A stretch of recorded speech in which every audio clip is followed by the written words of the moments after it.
السلام عليكم يا احلى متتبعين، كي دايرين؟ واش اخباركم؟ كنتمنى تكونوا بخير وعلى خير، وكنتمنى يلقاكم هذا الفيديو في احسن الاحوال وانتم كتشاهدوا هذا الفيديو.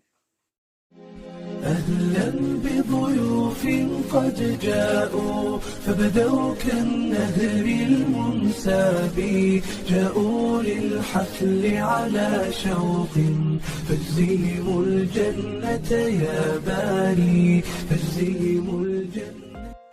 المهم المتتبعين ديالي العزاز، اليوم غادي نشارك معكم واحد الوصفه زوينه للكحه او السعله او الكحبه، كل واحد واش كيسميها. المهم هاد الوصفه كتجي زوينه بزاف للكحه، خصوصا في هذا الوقت اللي كتكون بزاف. وصفه طبيعيه بلا مكونات اللي صعابين بزاف، بلا حتى حاجه. المهم غادي نشاركها معكم. شحال من واحد كانت فيا الكحه ونصحني بهاد الوصفه، طيب غير ديريها راه غادي تبراي. وقلت لما لا علاش ما نشاركهاش مع المتتبعين ديالنا العزاز. المهم اليوم ان شاء الله غادي نحاول نوصل لكم هاد الوصفه ان شاء الله، والطريقه باش درتها والطريقه باش غادي نديرها. المهم كنتمنى يعجبكم هذا الفيديو وتبارطاجيوه مع الاحباب ديالكم، مع الاصدقاء، مع العائله. مهم يتبارطاجاو صافي باش تعم الفائده ان شاء الله. المهم هذه الوصفه طبيعيه، عندي الشريحه والثومه والزيت العود، ودابا غادي نشارك معكم كيفاش غادي ندير. المهم الطريقه باش غادي نديرها ان شاء الله. تبعوا معايا الفيديو باش تشوفوا الوصفه ان شاء الله. المهم الشريحه ديالي من بعد ما نقيتها وغسلتها حتى جات زوينه وجات رطبه شويه باش نقطعها، حيت راكم عارفين هاد الوقت ما فيه الشريحه اللي باقا رطبه. صافي وغسلتها مزيان ورقتها في الماء بالماء سخون باش تجيني سهله نقطعها باش والثومه درت هادو حيت عندي الصراحه الثومه كبيره بزاف.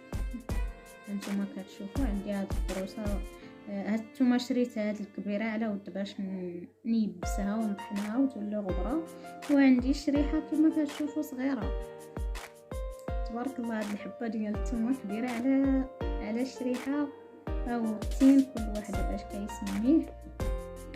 دابا غادي نشارك معكم الطريقه باش غادي نعمرو الشريحه ديالنا ان شاء الله.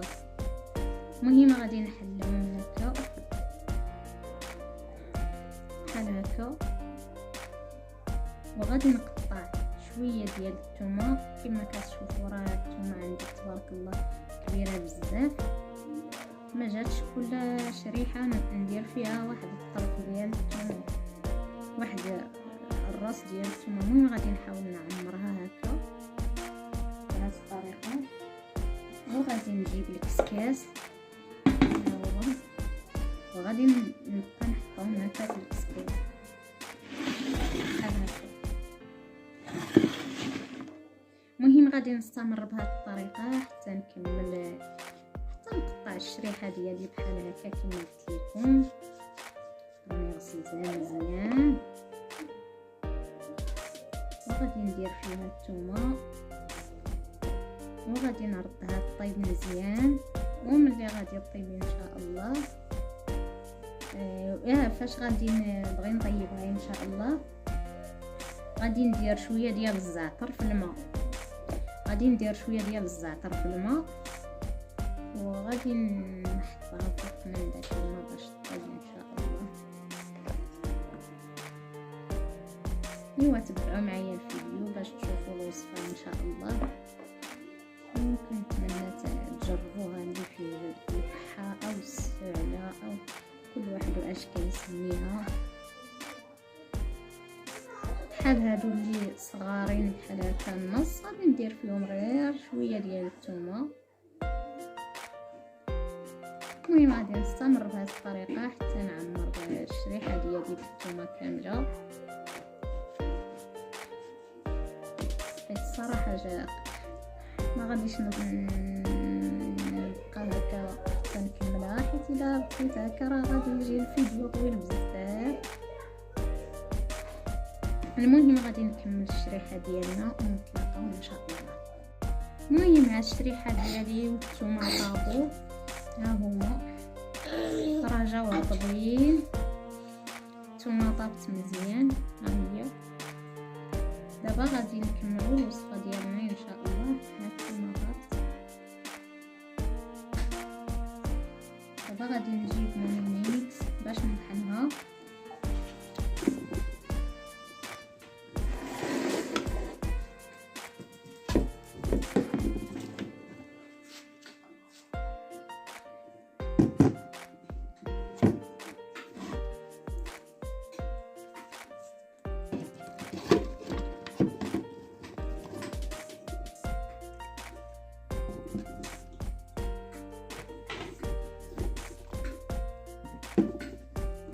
غادي نضيف دابا شويه ديال الزيت العود، واحد تقريبا كاس ديال العنبه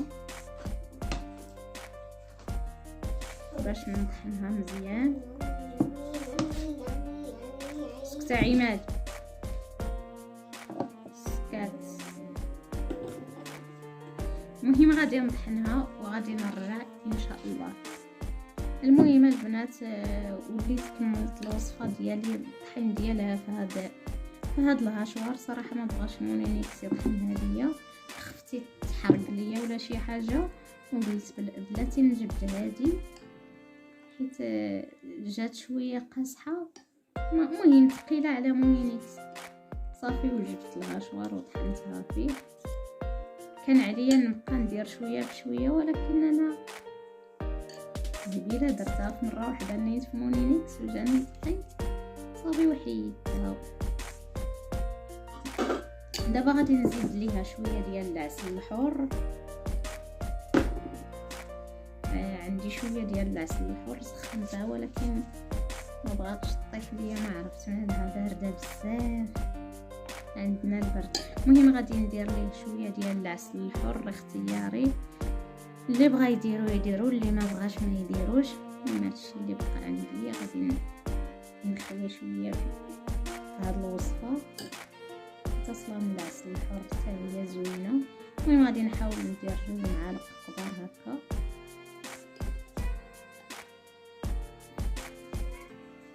من بعد ما درت 2 معالق ديال العسل وخلطتها مزيان هكا حتى تجانسوا العناصر مع بعض.